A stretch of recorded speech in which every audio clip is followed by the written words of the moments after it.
This channel does not promote any violent, harmful, or illegal activities. All content provided by this channel is meant for an educational purpose only. Top quality और consistent performance के लिए सिर्फ silver pump नाम याद रखना। দেখছেন টিভি9 বাংলা, আমি আত্রি আপনাদের সঙ্গে। আর প্রথম যে খবর, আজকে সবার নজর যেখানে তৃণমূল কংগ্রেসের মিছিলে, যেখানে নেতৃত্বে থাকবেন মমতা বন্দ্যোপাধ্যায়। ২৬-এর ভোটের আগে বাঙালি আবেগে শান মুখ্যমন্ত্রী মমতা বন্দ্যোপাধ্যায়ের। তৃণমূলের বার্ষিক মেগা সমাবেশের আগে ভিন রাজ্যে বাঙালিদের হেনস্থার প্রতিবাদে আজ পথে মুখ্যমন্ত্রী মমতা বন্দ্যোপাধ্যায়। কলেজ স্কোয়ার থেকে ডরিনা ক্রসিং পর্যন্ত প্রতিবাদ মিছিল। নেতৃত্বে থাকবেন মুখ্যমন্ত্রী এবং অভিষেক বন্দ্যোপাধ্যায় হাঁটবেন এই মিছিলে। সৌরভ গুহ আমাদের প্রতিনিধি এই মুহূর্তে সরাসরি আমাদের সঙ্গে রয়েছেন। সৌরভ, আজকের মিছিল শুধু মিছিল নয়, একটা বার্তা, এবং সামনে যেহেতু ভোট রয়েছে, এই বার্তা প্রত্যেকটি বাঙালির মনে প্রবেশ করানোর একটা চেষ্টা করবে তৃণমূল কংগ্রেস, যা শুরু করেছে বিভিন্ন কর্মসূচিতে। আজকের এই কর্মসূচি আগামী ভোটকে মাথায় রেখে কতটা গুরুত্বপূর্ণ?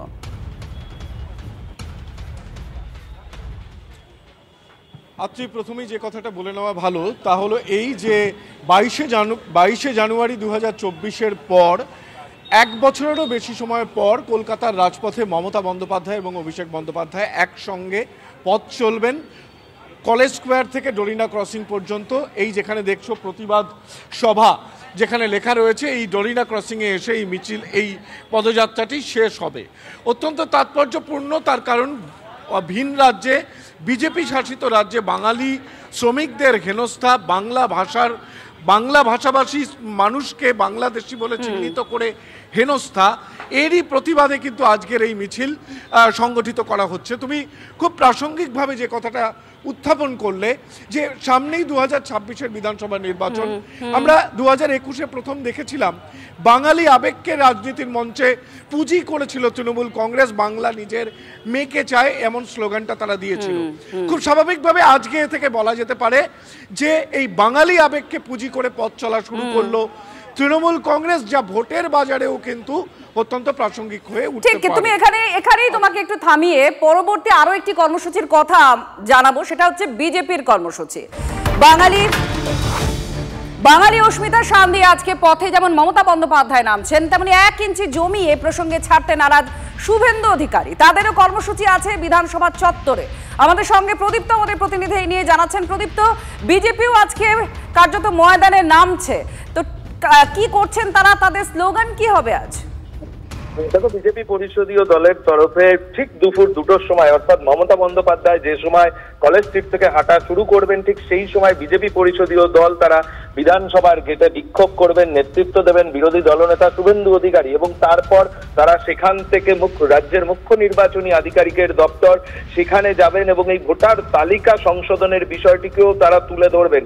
এবং শুভেন্দু অধিকারী যে কথা বলছেন যে বাঙালি অস্মিতার রাজনীতি আদতে মমতা বন্দ্যোপাধ্যায়ের যে দুর্নীতি, পাহাড় প্রমাণ দুর্নীতিতে তার সরকার নিমজ্জিত, সেখান থেকে চোখ ঘোরানোর জন্যেই এই আজকে বাঙালি অস্মিতা নিয়ে মমতা বন্দ্যোপাধ্যায় সেই অস্ত্রকে ব্যবহার করার চেষ্টা করছেন। কিন্তু বাঙালিরা বাধ্য হয়ে রাজ্যের বাইরে যাচ্ছেন, সেই প্রসঙ্গ শুভেন্দু অধিকারীদের বিক্ষোভে থাকবে। এবং তার পাশাপাশি তিনি একথাও তারা বলবেন আর যে এই যে বিক্ষোভ বা মমতা বন্দ্যোপাধ্যায় যে কারণে রাস্তায় নামছেন, সেটা কি আদতে সত্যিই বাঙালিদের জন্য, নাকি বাংলা ভাষী রোহিঙ্গাদের জন্য, নাকি বেআইনি অনুপ্রবেশকারী বাংলাদেশি মুসলিমদের স্বার্থে? এই সমস্ত প্রশ্নকে সামনে রেখেই শুভেন্দু অধিকারীরা আজ ঠিক দুপুর 2টোর সময় বিধানসভার যে গেট রয়েছে সেখানে বিক্ষোভ করবে, এবং পরবর্তীতে ঠিক একই বিষয় নিয়ে রাজ্যের মুখ্য নির্বাচনী আধিকারিকের দপ্তরেও তারা যাবেন। ধন্যবাদ প্রদীপ্ত আমাদের প্রতিনিধির সঙ্গে ছিলেন। জয়প্রকাশ মজুমদার এই মুহূর্তে আমাদের সঙ্গে রয়েছেন। জয়প্রকাশ বাবু, যেখানে আজকে আপনারা আপনাদের নেতৃত্বে পথে নামছেন এই বাঙালি অস্মিতাকে সামনে রেখে, সেখানে আজকে বিজেপি তারাও কর্মসূচি নিয়েছে, ঠিক এর প্রতিবাদে কি বলবেন? এইসব নাটক করে কি আসল ঘটনাকে চাপা দেওয়া যায়? রোহিঙ্গাদের কথা বলবেন বলে বলছেন, তখন কি বলবেন এই রোহিঙ্গাদের জামাইয়াদায় আদর করে বর্ডার ক্রস করিয়ে অমিত শাহের বর্ডার সিকিউরিটি ফোর্স আসতে সাহায্য করেছে? এটা তো ষড়যন্ত্র একটা। রোহিঙ্গারা আসে কি করে? বর্ডার ক্রস করে অমিত শাহর লোক কি করছে? অপদার্থ সব। আর শুভেন্দু অধিকারী শুধু মিডিয়াতে বেঁচে আছে, শুভেন্দু অধিকারীর আর কোনো অস্তিত্ব নেই। এবং আস্তে আস্তে যে কোনো জেলায় যেতে গেলে এখন শ্রমিক ভট্টাচার্যের পারমিশন লাগবে। আর তাছাড়া তৃণমূল কংগ্রেসের সমর্থকরা শুভেন্দু অধিকারীকে কোথাও জায়গা দেবে না, সাধারণ মানুষ দেবে না। বাংলা বিরোধী, বাংলা বিদ্বেষী বিজেপিকে একটাও ভোট নয়। এইভাবে বিধানসভার চত্বরে করে কথা বলে মিডিয়াকে টেনে টিআরপি নিয়ে আসল বক্তব্য কি হবে? মমতা বন্দ্যোপাধ্যায় বাংলার জন্য রাস্তায় নামছেন। বাংলা ভাষীদের যে সম্মান হানি হয়েছে সেই সম্মান পুনরুদ্ধারের জন্য বাংলা গর্জে উঠছে, আর শুভেন্দু অধিকারী নাটক করার জন্য একটা ব্যবস্থা করছেন। এই দুটো কি তুলনীয়? অনেক ধন্যবাদ জয়প্রকাশ বাবু আপনার প্রতিক্রিয়ার জন্য। আমরা আবার চলে যাব তৃণমূল কংগ্রেসের যে কর্মসূচি শুরু হচ্ছে সেই কর্মসূচির দিকে আমরা নজর রাখবো, কারণ তৃণমূল কংগ্রেস ঠিক যেখানে প্রতিবাদ করা হচ্ছে যে একেবারেই কোনো নিজস্ব স্বার্থে ভোট ব্যাংককে মাথায় রেখে তৃণমূল এই সমস্ত কর্মসূচি এই সমস্ত কিছুর জন্য পথে নামছে এই অভিযোগ বিজেপির, সেখানে তৃণমূল আজকে বাঙালি অস্মিতাকে বাঁচানোর জন্য সেই বিষয়কে সামনে রেখেই আজকে পথে নামছেন, যার নেতৃত্বে খোদ মুখ্যমন্ত্রী মমতা বন্দ্যোপাধ্যায়। সৌরভ গুহ আমাদের প্রতিনিধি আমাদের সঙ্গে সরাসরি রয়েছেন। সৌরভ, ভোটের সামনে ভোটমুখী বাংলার ক্ষেত্রে আজকের এই মিছিল বা এই কর্মসূচি এটা ঠিক কতটা গুরুত্বপূর্ণ হতে চলেছে এবং এর তাৎপর্য ঠিক কোথায়? তাহলে এটাই কি ইস্যু হতে চলেছে এবারে নির্বাচনে?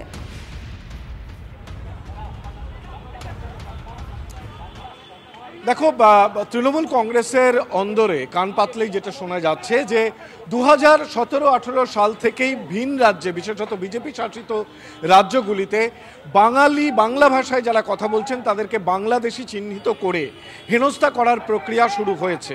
কিন্তু আমরা যেটা দেখছি যে বারংবার এই বাংলার হেনস্থা, এর আগেও বাংলার বঞ্চনা ইস্যুতে তৃণমূল কংগ্রেস সরব থেকেছেন। তুমি যদি বাংলার রাজনীতির একটু পেছনের দিকে তাকাও তাহলে দেখবে যে বাম আমলেও কিন্তু দিল্লির বঞ্চনা, হিন্দি ভাষীদের দ্বারা বাঙালির বঞ্চনা একটা জনপ্রিয় ইস্যু ছিল বাংলার রাজনীতির। তৃণমূলের সময়ও বাংলার এই দিল্লির বঞ্চনা ইস্যুটি যথেষ্ট পরিমাণে কার্যকরী ভূমিকা নিয়েছে, পঞ্চায়েত নির্বাচনেও আমরা সেটা দেখেছি। এইবার নিঃসন্দেহে যখন রাজ্যের শাসক দলকে ঘিরে নানা ধরনের দুর্নীতির অভিযোগ রয়েছে, সেইখান থেকেই প্রশ্নটা উঠছে এই বাঙালি অস্মিতার যে অভিযোগ, বাঙালি অস্মিতার যে ইস্যু, যে ইস্যুকে কেন্দ্র করে আজকে তৃণমূল সুপ্রিমো এবং সেকেন্ড ইন কমান্ড এবং গোটা তৃণমূল পরিবার রাস্তায় নামছে, সেটা নিঃসন্দেহে আগামী বিধানসভা নির্বাচনে একটা বড় ইস্যু হয়ে দাঁড়াবে একেবারে। এবং সেই অধ্যায় কিভাবে এগোয় আমরা অবশ্যই নজর রাখবো, কিন্তু তার মধ্যেই আপনাদের আমরা দেখাবো এর পরবর্তী আরো একটি কর্মসূচি রয়েছে, সেই কর্মসূচির দিকে। বিজেপির গোয়েবেলসীয় প্রচার যে বাংলা মানে বাংলাদেশি, বাংলা ভাষা মানে বাংলাদেশি, এটা ভুল ধারণা। আরে পশ্চিমবঙ্গের আমরা বাঙালি, ভারতীয়, সারা ভারতবর্ষে কত বাঙালি আছেন তারা ভারতীয়, এটা কি সম্ভব নাকি যে বাংলা মানেই বাংলাদেশি? এটা বিজেপি বাঙালিদের বিরুদ্ধে পরিকল্পিত অপপ্রচার কুৎসা করছে, যার বিরুদ্ধে মমতা বন্দ্যোপাধ্যায় রাস্তায় নামছে। 16 তারিখে বিরাট মিছিল, সবশেষে উনি বাঙালিকে ধরেছেন। বাঙালি মুর্শিদাবাদে কোনো বাঙালি ক্যান্ডিডেট অধীর চৌধুরীর বিরুদ্ধে খুঁজে পাননি, উনি আসানসোলে কোনো বাঙালি ক্যান্ডিডেটকে খুঁজে পাননি। মানুষের দিকে তাকিয়ে বলছেন উত্তরপ্রদেশের খৈনির থুতুতে আমরা কলকাতার লোহায় জং ধরতে দেব না। আর বহিরাগতদের নিয়েছে কারা প্রার্থী করছেন পশ্চিমবঙ্গের বিধানসভায়, কারা প্রার্থী করছেন লোকসভায়। আজকে পশ্চিমবঙ্গের মানুষের সামনে নতুন করে বলে দেবার কোনো প্রয়োজন নেই। আমাদের পরিচয় বাঙালিদের এই মুহূর্তে কি? বাঙালি কাজের লোক, কিন্তু ভালো কুলি। মুখ্যমন্ত্রী বলছেন এত ভালো আমরা এগিয়ে চলেছি, কিন্তু এর পেছনে কারণ কি? রাস্তায় নেমে পড়েছেন 16 তারিখে। বাংলা এবং বাঙালি যারা বাইরে কাজ করছে তাদের কফিনের উপরে শেষ পেরেকটা ফোটার জন্য আজকে মুখ্যমন্ত্রী তৈরি হচ্ছে। মুখ্যমন্ত্রীর এখন মনে পড়েছে যে মিছিল করতে হবে, এতদিন মনে পড়েনি কেন? যখন ভিন রাজ্যে বাংলাদেশি বলে তাদেরকে হয়রানি করা হচ্ছে, তখন এনডিএ সরকার, মমতা ব্যানার্জি সেই সরকারের মন্ত্রী, কিচ্ছু করেননি, তো চুপ করে দেখেছেন। বরং বাংলাভাষী মানুষ বিপন্ন হয়েছে রাজ্য সরকারের ভূমিকা রাজ্য সরকার ঠিকমতো পালন করতে পারেনি। আজকে যেমন তৃণমূল নেত্রী মমতা বন্দ্যোপাধ্যায় তিনি পথে নামছেন, এদিকে তৃণমূলের 21শে জুলাইয়ের আগে ভোটের দামামা বাজাতে বাংলায় প্রধানমন্ত্রী নরেন্দ্র মোদী। 18 জুলাই দুর্গাপুরে নরেন্দ্র মোদীর মেগা জনসভা আছে। রাজ্য বিজেপি সূত্রে যা খবর, বিহারের কর্মসূচি আছে, সেই কর্মসূচি সেরেই অন্ডাল বিমানবন্দরে পৌঁছবেন মোদী। সেখান থেকে সোজা নেহেরু স্টেডিয়ামে জনসভা। একগুচ্ছ সরকারি প্রকল্পের উদ্বোধনও করবেন নরেন্দ্র মোদী। বাংলায় বিধানসভা ভোটের আগে বড় বার্তা দিতে পারেন নমো। নরেন্দ্র মোদীর সভা ঘিরে দুর্গাপুরে নেহেরু স্টেডিয়ামে দেখা গিয়েছে চূড়ান্ত ব্যস্ততা। মঙ্গলবার এনএসজির আধিকারিকরা সভাস্থল ঘুরে দেখেন। গত মে মাসের শেষে আলিপুরদুয়ারে সভা করে গিয়েছেন প্রধানমন্ত্রী নরেন্দ্র মোদী। পদ্ম শিবিরের শক্ত ঘাটে উত্তরবঙ্গে বিজেপি কোন পথে চলবে, অপারেশন সিঁদুরের পর সেই বার্তা দিয়ে গিয়েছিলেন। এবার দেখা দুর্গাপুরের সভা থেকে তিনি দক্ষিণবঙ্গের মানুষকে কি বার্তা দেন। প্রধানমন্ত্রী ভারতবর্ষের সর্বশ্রেষ্ঠ নেতা এই মুহূর্তে, তার জনপ্রিয়তা গোটা বিশ্বের মধ্যে প্রথম। তার সাথে আমার মনে হয় প্রথমেই অন্য কারোর তুলনা করা উচিত নয়। দ্বিতীয় বিষয়টি আমি যেটা বলতে চাই যে মাননীয় প্রধানমন্ত্রী বিভিন্ন এলাকায় যাবেন, তার মধ্যে দুর্গাপুরকে এখন বাছা হয়েছে, এরপরে অন্যান্য এলাকাও যাবে, রানাঘাটে যাবেন, এরপরে আমাদের এই মালদা, দক্ষিণ দিনাজপুর, উত্তর দিনাজপুর মিলে এই 3টি ডিস্ট্রিক্টের মধ্যে কোনো একটি জায়গায় আসবেন। এরকম প্রত্যেকটি জায়গায় জায়গায় মাননীয় প্রধানমন্ত্রী আসবেন এবং গোটা বাংলার উপর থেকে শুরু করে নিচ পর্যন্ত মাননীয় প্রধানমন্ত্রীর নেতৃত্বে সেখানে সভা হবে। বিজেপি কর্মীরা স্বাভাবিকভাবে উৎসাহিত এবং তারা আগামী দিনে কোমর বেঁধে ভোটের কাজে নেমে পড়বে। আসুন না, আসতে তো কোনো অসুবিধা নেই, জিততে পারবেন কিনা সেটাই হচ্ছে বিষয়। ফলাফল 26-এ যখন ইলেকশন হবে তখন দেখতেই পাবেন। আমি মোদিজি এবং সমগ্র বিজেপিকে বলবো, এত আসা যাওয়ার খরচা নেবেন না, এখানেই কিছু বাড়িঘর ভাড়া নিয়ে নিন, এখানেই থাকুন 26 অব্দি। এত কষ্ট করে মানুষের কষ্টের অর্জিত ট্যাক্সের টাকা নষ্ট করার কোনো মানে হয় না। ভোটের মরশুম, সব মরশুমি পাখি চলে এসছে। ওদিক থেকে মোদিজি আসবে, এদিক থেকে দিদিজি যাবে, ফোনে ফোনে তার কথা হয়ে যাবে, আপনার জন্য সব সুরক্ষা থাকলো, আপনি ভালো থাকবেন, আমাকে আমার মতো করতে দিন, আপনি আপনার মতো করুন। এই তো চলছে। এবার এ কত কি হবে এখন, দিদি ওদিক যাবে তো মোদি এদিকে আসবে, মাঝে মাঝে চোখাচোখি হবে, মাঝে মাঝে দূরত্ব তৈরি হবে, মাঝে মাঝে এ তাকে দোষারোপ করবে, চলবে। আবার ভোটের পর সব ঠিক হয়ে যাবে, যেমন করে এতদিন ধরে মোদির সঙ্গে দিদি সবকিছু ঠিকঠাক চলছে। বুধে পথে নামছেন মমতা অভিষেক। ইলেকশন আসলে মোদির দেখা পাবেন। শুক্রে বঙ্গে মোদি ম্যাজিক। ও দিদি, 21শে জুলাই ধর্মতলায় মমতা। একবার বলুন তো জয় বাংলা। মোদির সভার আগে পরে মমতার কর্মসূচি। 26-এর আগে বাঙালি ভাবাবেগের সাথ। টার্গেট 26, রাজনীতির মেগা সপ্তাহ।